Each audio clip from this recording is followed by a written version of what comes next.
Yeah.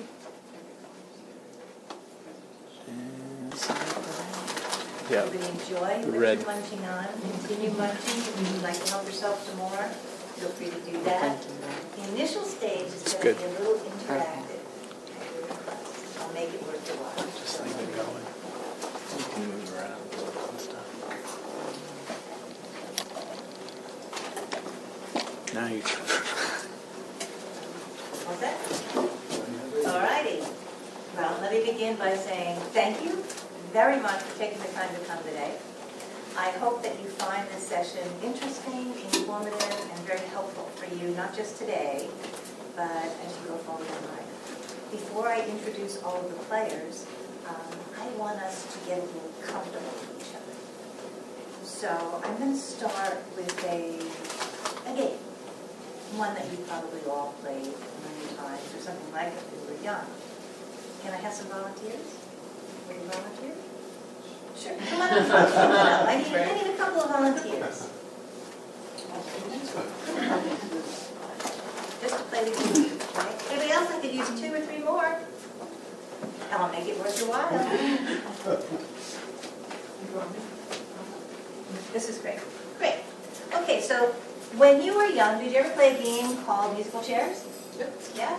And what happened in the game? What was the rule of the game? Each time the chair gets taken out, one president has the chair. Right, and so they're out of the game. It's like, oh, well, you're out of the game. We're going to play a variation on that. Okay? And the game is going to be, at the end, I'm going to play some music, and you're going to pass around a little token. And when the music stops, instead of you being the loser, you'll be the winner. Okay? So hold on a second. You ready to play? Get yourselves organized because you're going to want to. Yeah? Ready? Okay. Here's what you're passing around. Okay? There's a $10 bill here. Whoever is left holding this bill is the winner. Here we go. I'll start it right here. Get ready. But I have to pass it. You have to. Right now, the rule of the game is you must pass it. Okay? You can't just hold on to it. And I'm going to ask, Becky, would you be the judge? Because I won't look. I don't want to cheat. So I will just focus on the music and stop it whenever. Becky's going to make sure they're passing. Pass it around. In a circle. In a circle. Yep. Okay, when the music starts, you can stop.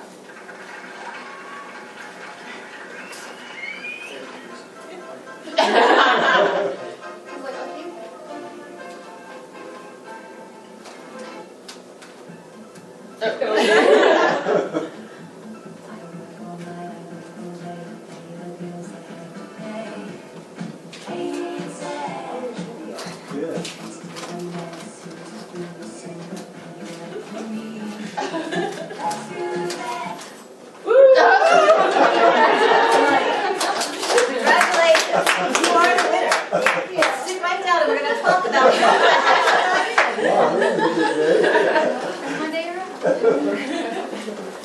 So let me ask you this. You played the game before. I changed the rules a little bit. I changed the prize a little bit. What other ways could I have changed that game? What are some of the things we could have done different? How could it end up different? What would you have done if you were running the game? More money. More money. I could have at any time said instead of it being $10, it's $100. I'd get more people to want to play, right? What if I told you right up front, hey, play? I just said it's worth your while. What if I told you it's worth $10 to play? Would that have changed your mind? Yes. Maybe not. Okay. What else could have happened? Eileen had a good point when she first came up here, and I showed her that the prize was a $10 bill. What did she say? Do I have to pass it? Ah, could have changed the rules. What if this game got so popular that everybody wanted to play, and I decided I wanted to charge a fee? Okay, so you could play, there's a $100 prize involved, but it costs you $1 to get in. I just changed the rules of the game. I bring that out so that you can keep this game in mind and 3 basic principles of personal finance or managing your money. The first is you have to know the rules of the game. There are rules associated with using money, spending money, making money. You got to know the rules. But the rules can change. So you don't know the rules and you retire. You keep learning how the rules are changing. The second thing is knowing the costs and benefits before you get involved in any of these games. I was surprised no one said, what's the game? Okay. I want to know, what's the game? What's in it for me? Okay. Why would I do this game? What does it cost for me to get into this game? What is the risk of me playing this game, other than looking maybe silly when you're playing it? You have to weigh those pieces out. So that's the second thing, is knowing that before you get involved in any money transaction, know what you're getting into, know what the costs are, what the benefits are, and knowing that any financial transaction, there's some risk involved. You're going to make some money. You're going to put some stuff into. And the third thing is, it all depends on your values. There are some people, my husband is one of them, I could offer $1 million to play a game. He would say, I'd rather keep laughter. Not the same. There are other people, as soon as you say, you want to play? Hey, yep, I want to play. I want to play. I want to be there. Why? Because it's all in who we are. So when it comes to making good choices in your life, not just financial choices, you really want to know what you want, okay? What's of value to you. That's how you decide whether this is a good choice or a bad choice for you. Okay. My name is Dr. Joyce Dorito, and I study the financial behaviors of young adults. Why? Because my real understanding is financial stress. When people feel stressed about money, it affects all sorts of things. It affects their job performance, their school performance. It affects relationships, not just parental relationships, but relationships with significant others, with their children. It makes you do things that you might not otherwise do in terms of interacting with people or taking on assignments that you don't really want to do. So one of the challenges that I find about financial stress is once you find yourself in a mess, very difficult to get out. My goal in my research is to help young people understand before they get into an ugly place, how to recognize warning signs, how to avoid them if they can, and if they can't avoid problems, how to get out of them without causing themselves more damage. So keep that in mind as we talk about this.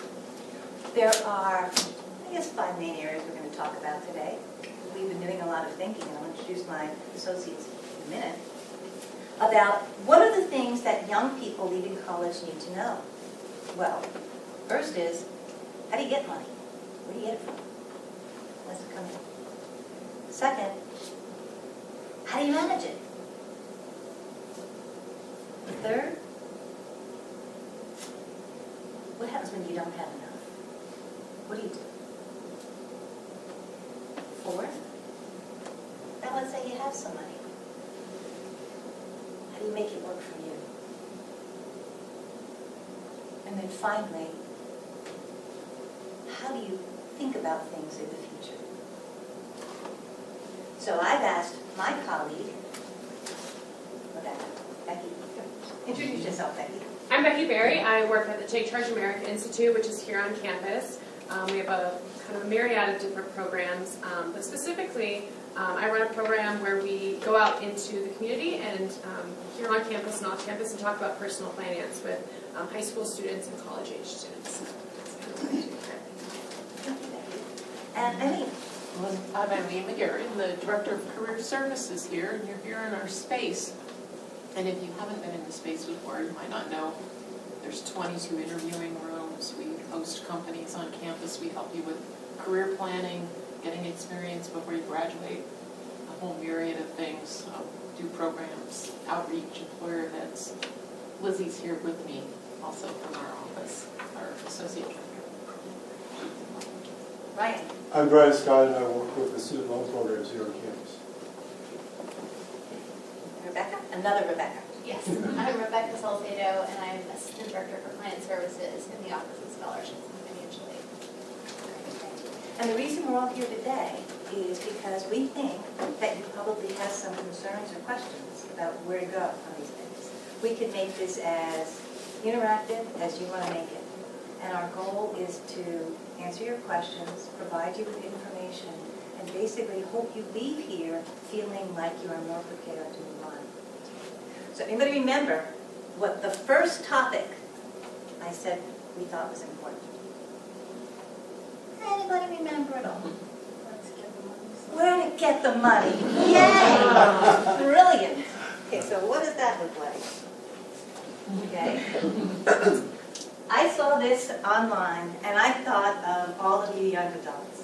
When I graduated college a long time ago, I was fortunate in two regards. First, there were a lot of jobs available, a lot of jobs. If you went to college, you pretty much had a job.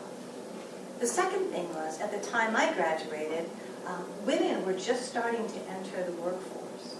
And actually, it was a little after they were entering the workforce. By now, there were certain hiring requirements. So to be perfectly blunt, the first job that I got out of college went to me, as opposed to the 5 other gentlemen who were as equally qualified, because I happened to be a woman at the time. Okay, so why do I bring that up? Because you guys are entering a job market that doesn't look quite the same. What are some of the reasons you think that might be? What do you think's going on? How aware are you of what's happening out there? There are definitely fewer jobs out there. Yes. A lot more people are entering college as a way to get a job, because now a high school diploma doesn't get you far as it would have. So Exactly right. When I was going to college, there were far fewer college graduates than there are today. And you're absolutely right, the competition among people who have college degrees is very, very steep. Anything else that you're aware of? Well, let me tell you some of the things that you need to address. First thing is, a lot of the jobs that existed in the past don't exist here anymore. They've been shipped overseas. Okay, so jobs have been outsourced.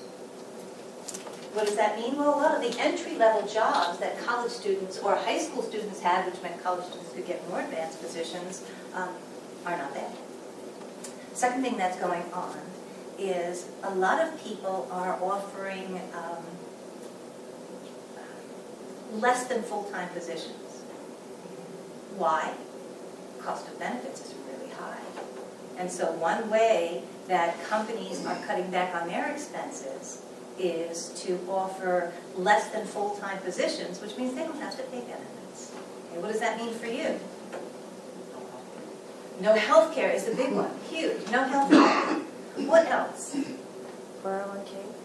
Yeah, 401k. It was interesting. I mentioned these young adults through surveys. And they're U of A students, actually. I started studying them in 2007. So the class who came in 2007, we've been talking to them via survey for the last 6 years.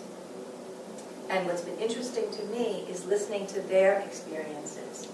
Those who have degrees in journalism or writing, they're able to find positions, but they're unpaid intern positions. It used to be that writing, magazines, newspapers would hire a lot of interns and pay them, not a whole lot, but pay them while they learned the trade. But now, because the demand is so high, you're given a gift if you're allowed to intern with an established company, which means there is no pay involved. There is no health care plan. There is no 401k. So you're entering an interesting job market. So what I want to do at this point is stop my talking and ask, does anyone here have a line on a job when they graduate? Those of you who are going in May. What are you going to be doing? I have an internship with Polaris. Are they going to pay you for your internship? Yes. That's very good, very good. Let them know that that's a good thing. Congratulations. Anybody else have a plan for right after college? Well, I got a call this morning actually about a job I just applied for yesterday, but it's back home in Las Vegas, and they want me to fly there tomorrow at 2:30. And it'll cost me $400. So I called them back, and they said that to call them in May, and I can go in for an interview in May. So. Wow, that was good on 2 counts. 1, that you got the call, and 2, that you stood up and said, I excuse me. thought about it for a long time this morning, but.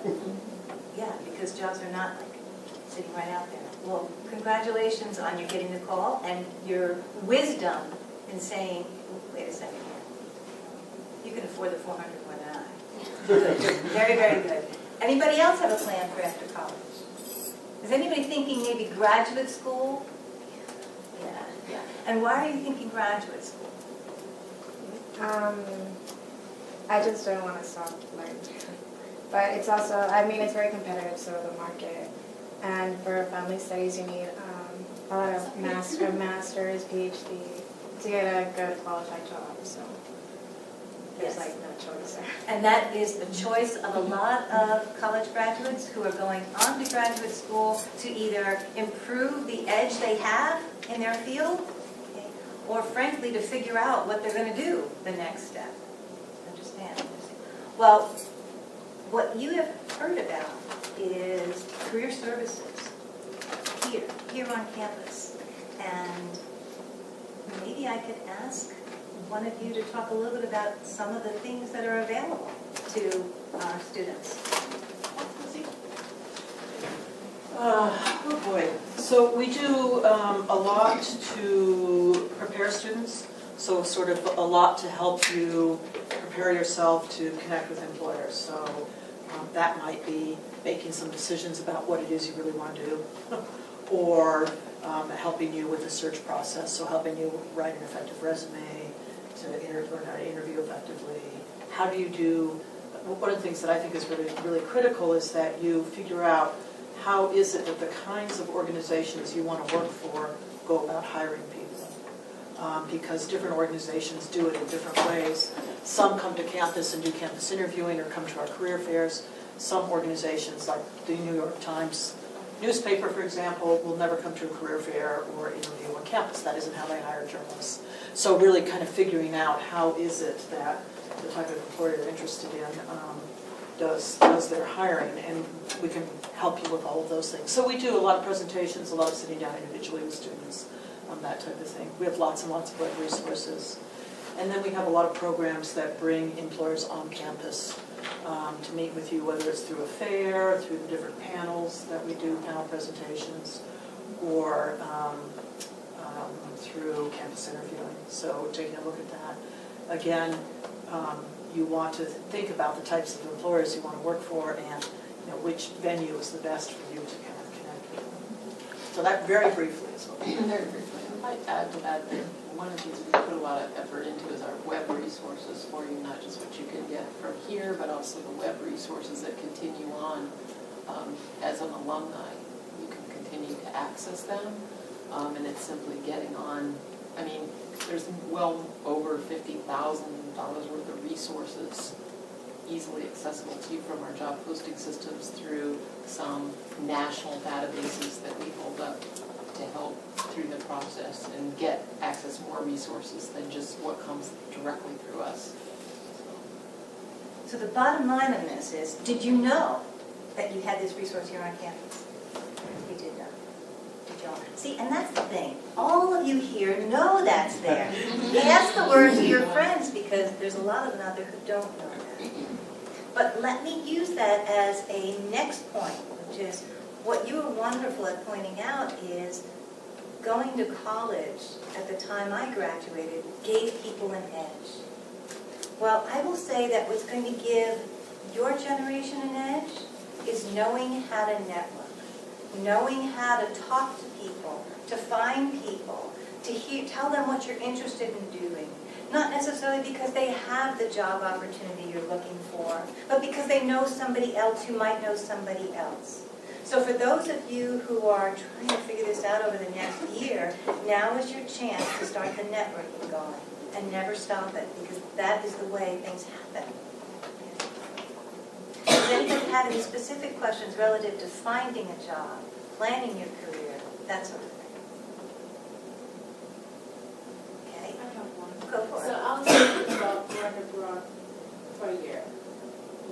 wondering, what is the process, let's say if like I'm seeking a career abroad whilst I'm there for like a year instead of, you know, is there like help here that I can come to someone to see, to talk to about, or how does that? So I'm looking at Lizzie because she just talked to a student that wanted to travel and gave them some advice. So you're looking to find employment abroad or just spend a year Because abroad? I'm going to Ghana for a year, because my dad's there, and just didn't want to just well away time. Well, we have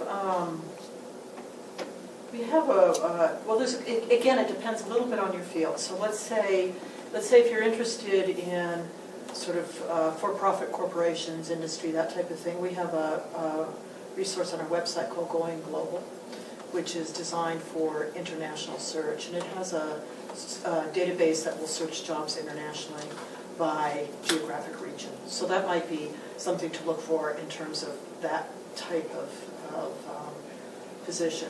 If you're interested more in nonprofit, NGO kind of situation, then there's a fabulous website called idealist.org that has lots of jobs and internships internationally, but in the nonprofit, non-governmental organization kind of arena. So it depends a little bit kind of on specifically what you're interested, which resource you would use. And you could, again, oftentimes it helps to sort of come in and talk with us, and so we do walk-in counseling. You might want to come in and talk to one of the counselors and kind of sit down and say, this is what I'd like to do, but while I'm there, I'd like to be involved in X, Y, and Z. How can I go about putting that together? Does that help? Yeah. Does anybody else have any questions about moving on to your career? Otherwise, we're going to move to the next piece. Everybody remember what the second one was? Once you get money, where does it go? Where are you going to put it? And for that, I'm going to turn this over to Becky. All right, so where does the money go? So some interesting little, a little interesting diagram here. Let's see. It's probably not too different, especially initially maybe from what you guys are in college right now. Where's your money going? And some of you may think, well, I don't have any income right now, I'm in college. But you do have income. I mean, if you're taking out a student loan, that's income. If you have a scholarship, that's income, because that income is having to pay for the bills. It's your student, your tuition, potentially your housing. But this is an average for an average U.S. consumer, kind of where their annual paycheck is going. So, one, there's a lot that it's going to, right? There's a lot of things that it has to cover. Initially, I think it's always interesting to look at this figure. So your income before taxes. So that's called what is called your gross income. So you get told, oh, okay, you're $50,000 a year job. Your net income is going to be your take-home pay, and that's not going to be $50,000 a year. And so you don't want to base everything off of a $50,000 a year job. Some things are going to base it off of your gross income. Lenders, to apply for a mortgage, is going to go off of your gross income. So you're going to have to be a financially savvy consumer to say, okay, hold on, that's not actually how much money I'm actually going to take home after taxes and Social Security and everything else that's going to get taken out. That's going to be your net income. So your gross income, that's the big figure. That's the $63,000. But after that, all of these other things are based off of one thing that Joyce talked about earlier, which are your values, your needs, and your wants. And those are the kinds of things that you guys are probably spending your money on right now. You may go out quite a bit because you really want to. It's really fun. You're enjoying it. Other people may not go out as much because they don't really care. It's not really kind of in their fit of things to do. You may be buying a house. You may be renting a house. That's going to be based off of kind of what you're valuing right now. Maybe you're getting a job. Maybe it's part-time. Maybe it's the internship. So you're probably going to rent, or maybe there's housing part of the internship they kind of set up. They have a deal with the apartment complex nearby or something. But you're going to have to figure it out. Transportation. Maybe you're moving to Portland. They have a great transportation system. So you don't need to buy a car, right? So you can have a bike. You can use the bus and all of that. But these are the types of things that you're going to have to think about. Is where does it go? What are some things that are important to you that you guys are kind of looking into? Is geography important to you guys after college? Like, are you guys looking for maybe going back home, or maybe this is home and you now are like, okay, I've stayed here long enough. I'm going back home, but I Yeah. don't want to be in my parents' house anymore. Yeah. So you're keeping that in mind. You're like, I want to go back home, but I want a job to go back home. I'm not just coming back. All right. Yeah. I understand that. I would agree with that. Yeah, back closer to home, but not with mom and dad. You guys, maybe closer to home, or you're wanting to travel, so you want to kind of go back to dad, but not kind of figure out the job situation. I live with that. Yeah. But, Yep. yeah. Yep. All right. So your needs are the things that are like the survival method, right? So you're going to need somewhere to live wherever you are.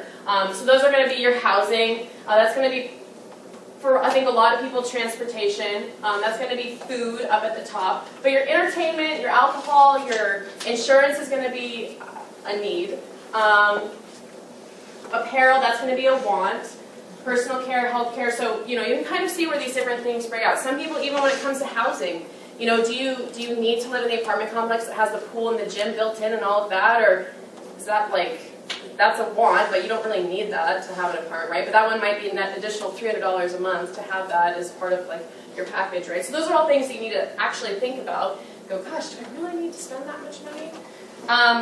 And then knowing income and expenses, knowing what's coming in and what's going out. So how much does each of this cost? And tracking it. There's several different features now that people have, whether it's part of their banking system. Wells Fargo has part of their banking system. Chase has a part of theirs, and I'm sure many of the other ones do as well. But it'll track. It'll say, okay, you've spent this much money, per month on food, this much on gas, and other things. You can also do Excel spreadsheets. You can also do mint.com is a great one where you basically upload all of your information. The envelope system and check registers are probably not as, this generation is probably not as familiar with them, but in envelope system, you literally have envelopes, and you get your paycheck, you cash it out, and you put, $20 in entertainment, and you say, okay, for the next 2 weeks, I have $20 to spend on entertainment. And you swap out the cash for the receipt. So you take that money, and that's how much you have to spend. And when it's gone, you no longer can go to the movies and go out with friends or whatever it might be. So you can have an envelope system, you can have check register. I'm sure. My mom, that's everything. She writes every single thing. She's in line at the grocery store. It's like, hey, let's leave. You're done. So and then setting goals. So along with all of this, right? You want to financially go somewhere. So you're not just getting a job just to get a job, right? Maybe you want to have a family. Maybe you want to buy a house. Maybe not initially. But you have to have all those goals in mind. One thing that I talk about quite a bit with high school students is having savings being a fixed expense. So that's something that you automatically initially start. You pay yourself first. So, one of them that I don't see up here, maybe it's a cash contribution if that's not just to charities and other organizations, but is putting some money aside so that you have money for a down payment on a house, for emergencies. $400 to go for that job seems ridiculous, but maybe to fly home because something happened to, a parent or something, you want to fly tomorrow, you have to have that money. One thing that we'll talk about in a minute here is when you don't have the money and what you have to use, right? So it's credit. So you hopefully don't want to have to rely too heavily on credit. So you have the cash, and that's going to be the savings. So kind of putting that money aside and paying yourself first. Whatever job it is, even if it's just that $5 a month. And everybody always says it, cut back on Starbucks, cut back on those things, and you guys, and I even think, whatever, it's not going to make that big of a difference. But it always does. That little bit of money that you can just put aside, that you kind of, gosh, if one thing, initially working here, the Norton School of Family and Consumer Sciences is 2 blocks, from university. So why bring your lunch, right? You have 12 options you can eat at every day, and $10, $11 later every single day, 5 days a week. Now $50 is going towards this food for one meal every day. Bringing your lunch, little things like that can really make a difference in that. Can I say one other thing? Yeah. One of the students that we studied, UA students, he had asked this general question of, well, what do you do with your money? She said, well, I have a job, almost full-time job, and I make a good salary. So the first thing I do is figure out what my bills are for the month, and I'm thinking, whoa, this is a smart person. All of my bills for the month, and I make sure I have enough money for my bills, and then I spend the rest. And I left it at that because that's her choice to do, but it was fascinating to think about that's what money is for, bills and play. So keep in mind. One interesting point too that Joyce just alluded to was having that that person looked at their monthly bills, right? So that's over a month. You might get paid every 2 weeks, might get paid once a week. So you're going to also have to align those two things. You know, you might have a paycheck coming in every 2 weeks. It might be direct deposit. You might have to go pick it up. It might be on the 1st and the 15th of the month. So what if the month has 31 days and now you have a couple extra days you're going to have to, or it's 28 days or whatever it might be. So also that time frame, you know, you really need to keep track of exactly what you're dealing with. And those goals are long-term and short-term. So, you know, maybe short-term, you're just wanting to maybe save up for, you know, we just had spring break, so maybe you're trying to save up some money and go on that spring break trip, so that was just a couple weeks. But long-term, you're looking to buy a house, you're looking for retirement. You know, nowadays, you know, you're going to want to put a little bit more away than maybe just your employer's putting away. Hopefully you're matching everything that you can, if that's an option. If it's not an option, you know, going and meeting with a financial planner who can set up some realistic, which I know is scary. I sat down with a financial planner when I was 21 years old, and after 20 minutes, I was like, okay, I want to, like, I left. I was like, it was a very, you know, he's like asking all these, you know, very intense questions because they want to set up the right plan for you, right? You know, are you looking to, where are you going to move, where are you going to live, but it's a very, I mean, yeah, you should sit down with somebody. And I, you know, have now since gone back and we've, you know, talked about things because you're in a little bit different place than just being a college student, but you want to be able to have a safety net. You want to be able to have something so you can retire as you're getting older. And you want to have a plan. You want to know where your money's going, right? So you have all this money coming in. You have this $50,000 a year job. Maybe it's $63,000, and that's awesome. But you want to be able to know at the end of it all, where did it go? Where am I spending it all, right? And you can spend it all, and that's, you know, if that's what you want to do, but at least know that you're spending it all, or know where it's going, and know where your money is. And the biggest thing is sticking to it.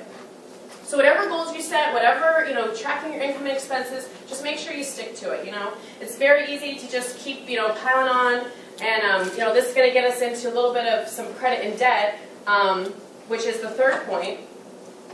I just go on. Do you guys have any questions about where does the money go? Tracking. Have you guys kind of been doing that through college? Maybe a little? Probably a little bit subconsciously. I mean, maybe not like consciously like having an Excel spreadsheet, but whether it's calling mom and dad being like, can I have $50 to get me through the week, or whatever it might be. I mean, you guys, and maybe that's not a resource. Maybe you know you have to make it work, and so you've had to, you know, not eat out and say no to friends. We have one of the students that I employ. He his first semester as a freshman, he went out with friends, and they're all going out to eat on a Saturday night, and he's like, why are you eating? They're giving him such a hard time because he won't eat. He's like, I don't have any money left. Like, I don't have any, like, I don't have, you know, I get paid next week, so I can't eat. I'll just hang out with you guys, you know. And you don't want to be in that situation, right? You want to be able to have enough money that you can, you know, pay your bills and do what you want to do. Because if you don't, now we're getting into debt, right? So when you don't have the money, if you didn't have the money and you said, well, I'm going to go out anyways, we'll have a great night, it'll be fun, and he takes out the credit card. You know, credit card is the money that you borrow from somebody else at an interest rate, which is different from a debit card. So a debit card's linked directly to your checking, so it's automatically taken out the minute you swipe it. But that credit card, you know, can add up. It's the student loan debt, it's the credit card debt that you hopefully use in case of emergencies. You hopefully use to build credit. You know, I do know some people that use credit cards similar to a debit card because they know how much to spend within their means. Maybe they get really good points and they get like the cash back, and they like the features that their credit card gives them. But you know, you want to be conscious to know that you're not, you know, you're not tempted to, you know, spend more than what you have. Specifically with student loan debt, I don't know how, you know, what you guys are going to like graduate with, but I think the average is $23,000 is the average student loan debt. Is that about right? Yes. Yeah.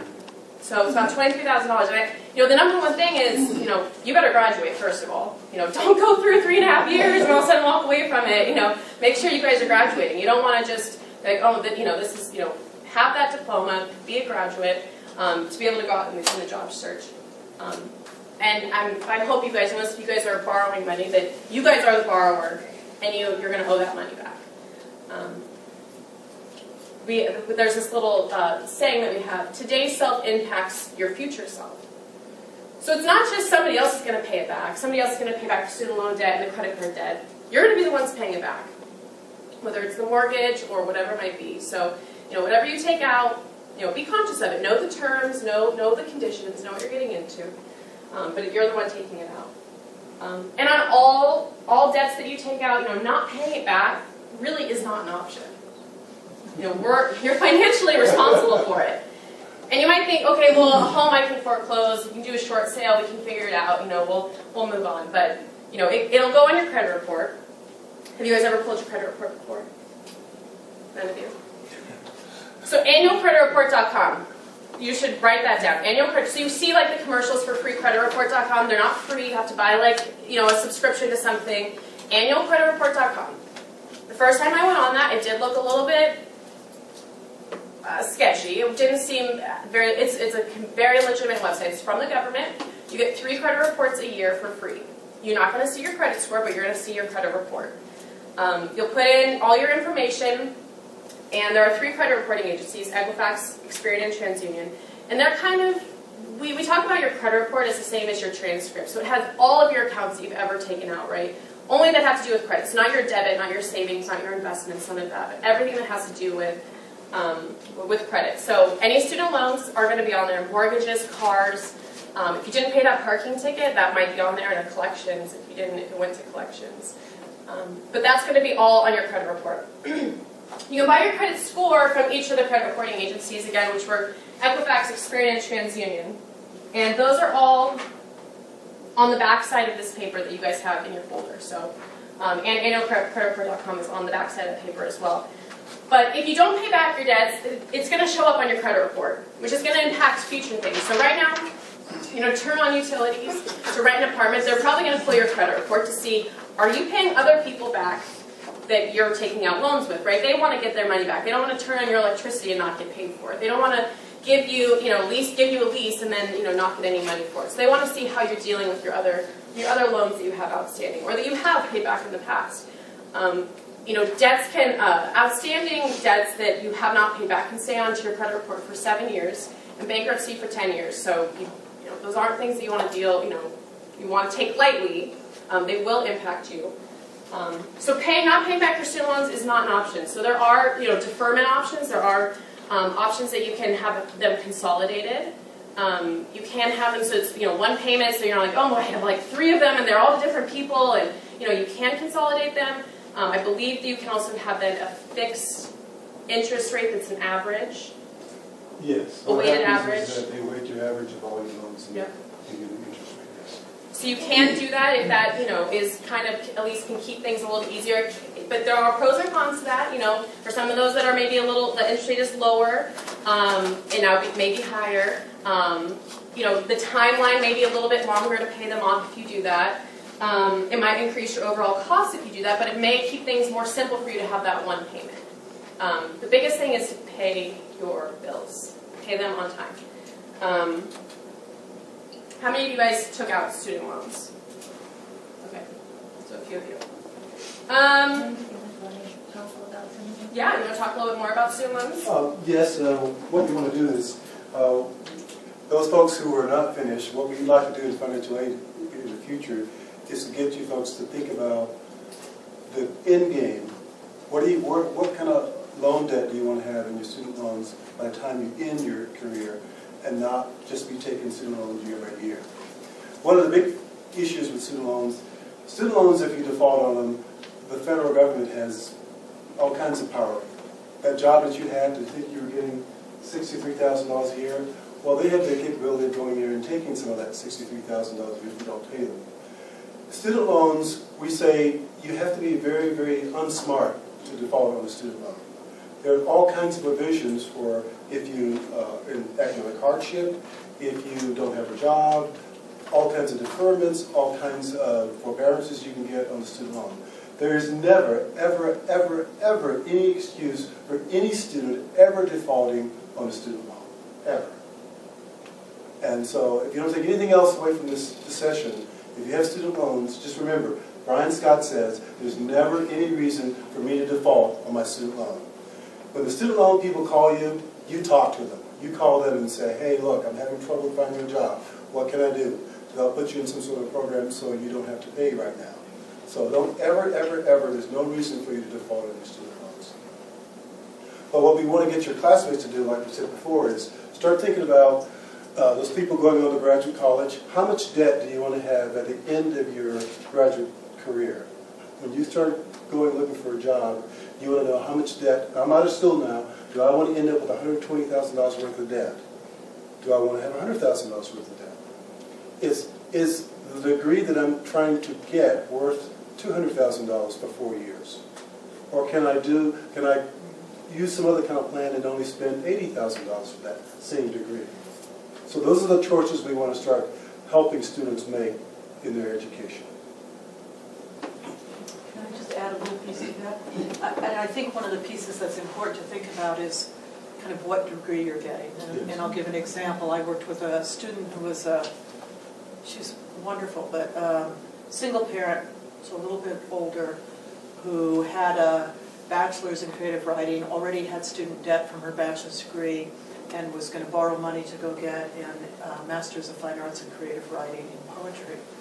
There are no paid poets in this country. I mean, you don't make a living as a paid poet.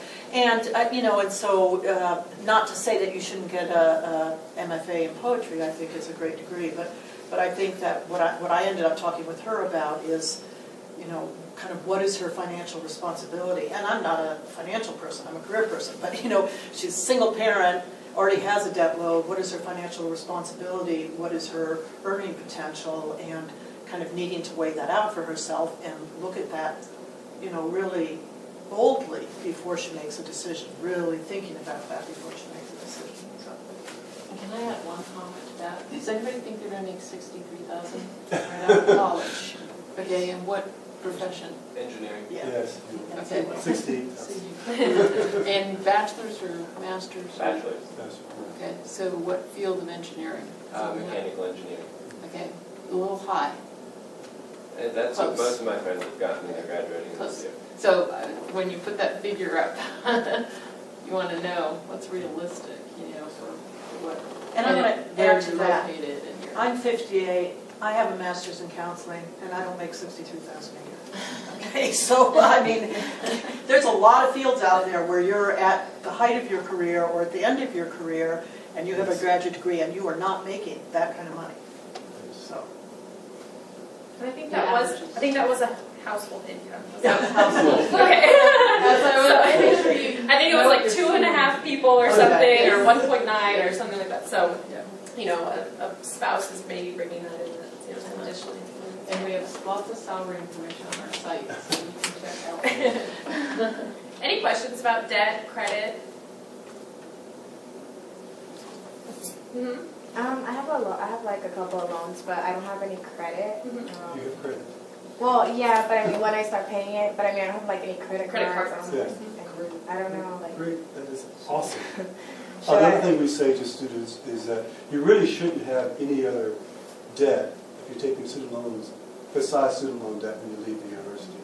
And in the financial aid office, we generate for you what we call a cost of attendance. And that cost of attendance is a absolutely good measure of what you should be spending each year to go to school. If you're spending more than that, there's something wrong. You should adjust what you're doing, how you're doing it. Really look at your cost of attendance when we send you the award letter, because that cost of attendance is regulated. And Rebecca can tell you, when we go out and do surveys, and there's certain rules about what we can put into that cost. So it's a very, very, very scientific number, about what you should be spending as a college student, given some parameters. You are a freshman, dependent student, etc. So and I wish I'd known that when I was going to school. But if I was going to the University of Arizona and I got my cost of attendance, I would not spend not one dime more than what that cost of attendance is. And I would not use any other kind of credit except for my student loans if I was going to use debt. It is the best, right now, educational loans are the best debt that you can have as a student. Yes. That's a little harder for people who are like coming out of the military, or people who aren't just 18 and living their parents' house. Well, that's true, but we have a cost of attendance based on different parameters. A person that is an independent student gets a different type of budget. What I'm saying is that your educational costs that you're using should be in line with that budget. Yes, if you have a family, you probably will spend more. But your educational costs, that budget is a very, very good parameter for you to look at and say, okay, these are where I should be spending here.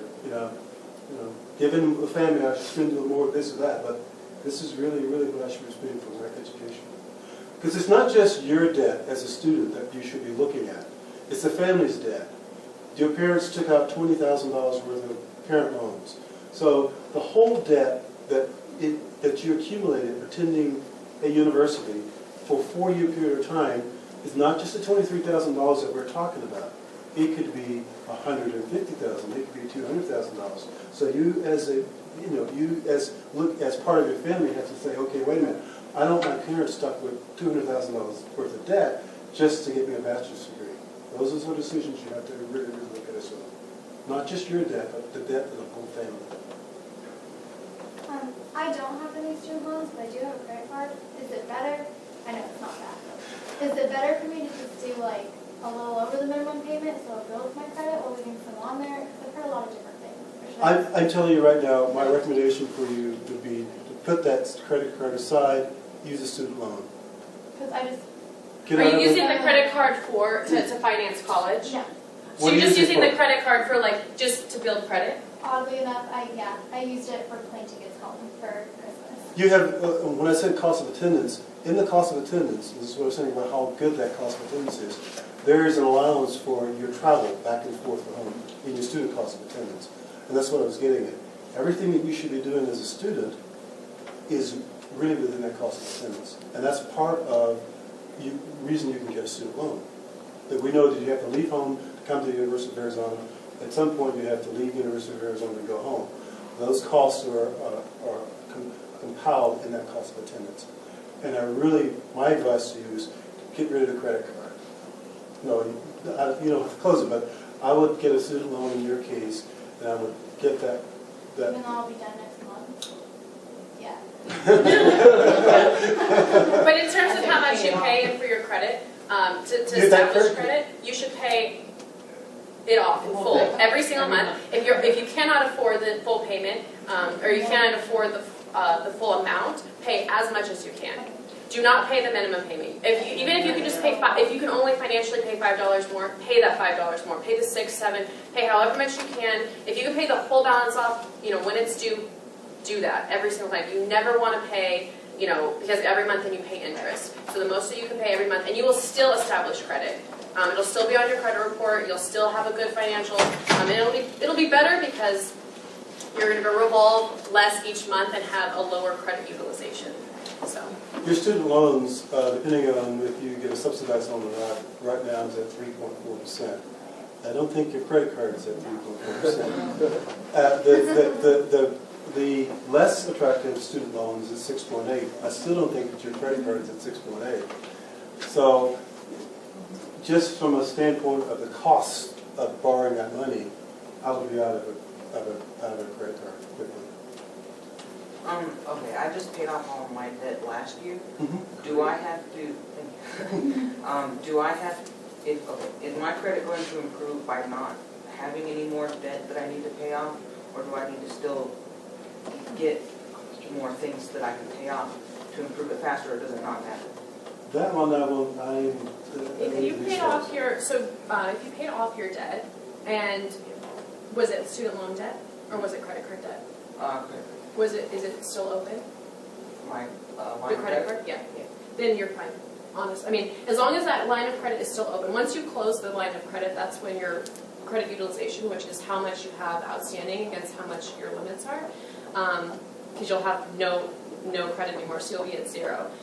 Those are going to stay on your report, those accounts, even if you close them. But as long as they're open, it's never a bad thing to swipe them once at a gas station to pick up a pack of gum if you're just to kind of keep them active, because a lender may start to close them. You guys may have, well, you guys may not have, but other people in the room may have seen in 2008, a lot of lenders were cutting people's limits down and even closing some of the dormant accounts because they didn't want you to all of a sudden go out and charge all of this outstanding debt. Because it's a risk for them, right? They're going to have all this outstanding debt out there.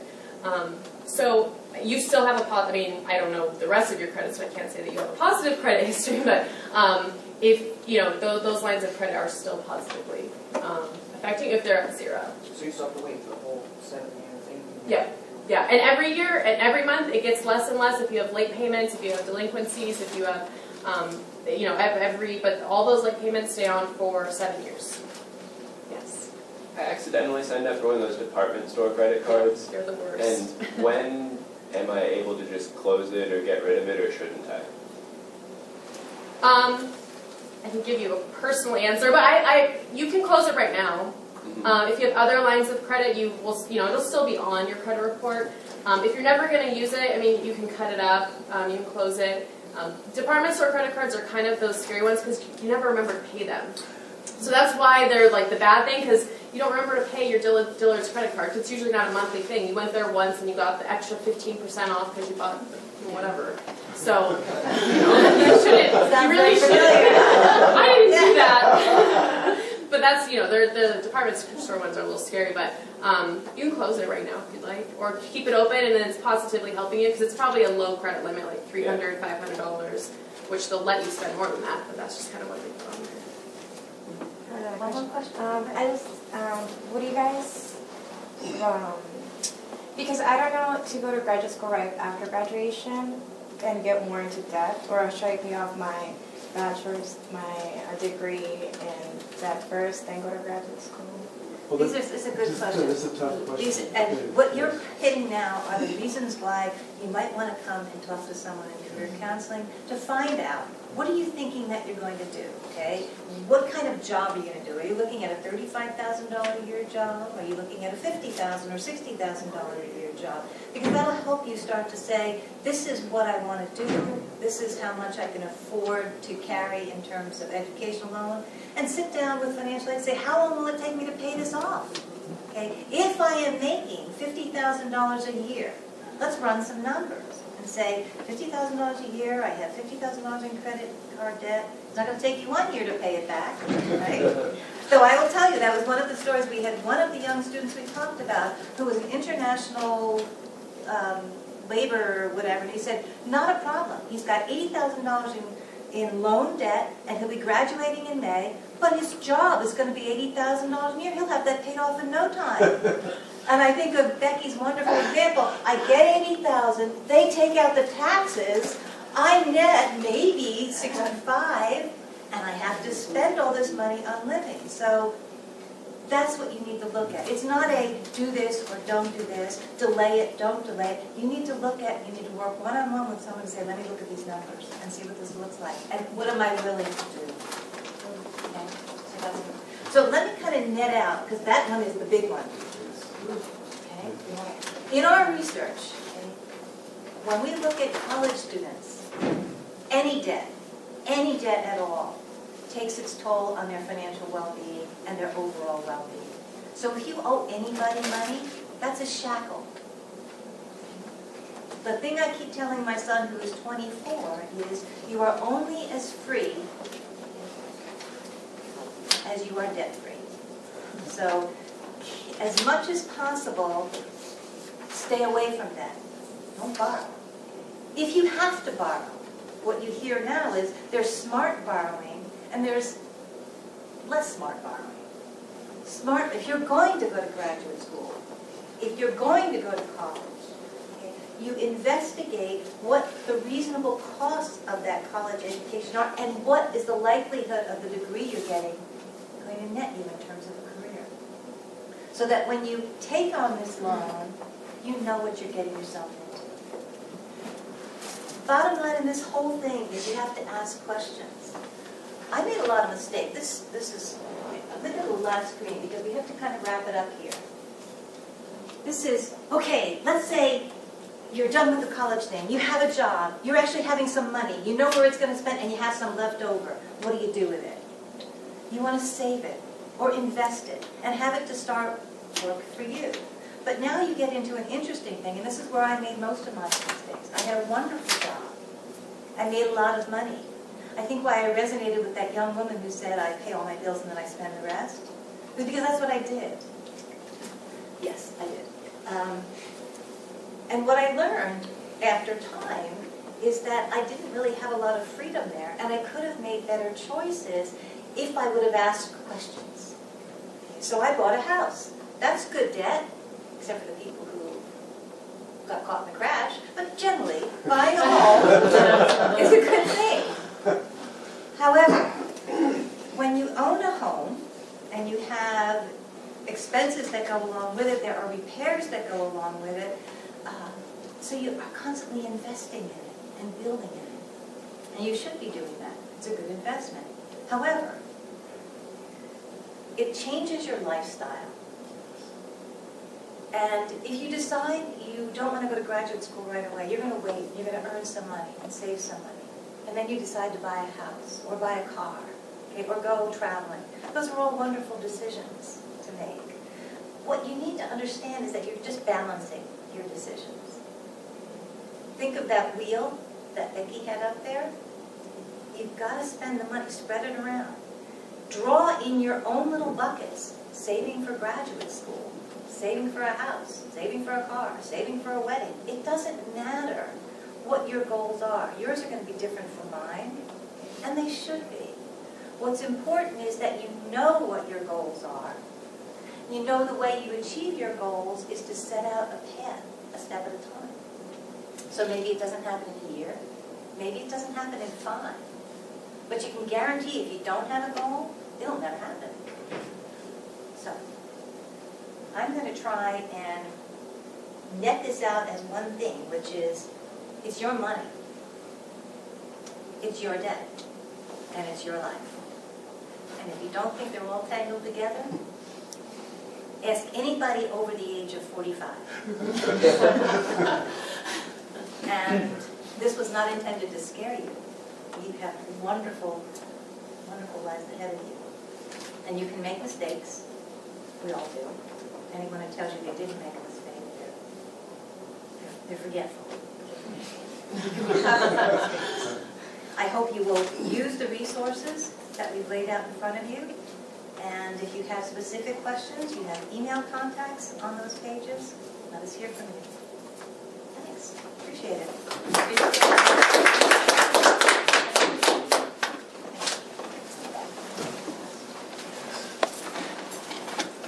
And please help yourself to more food on the way.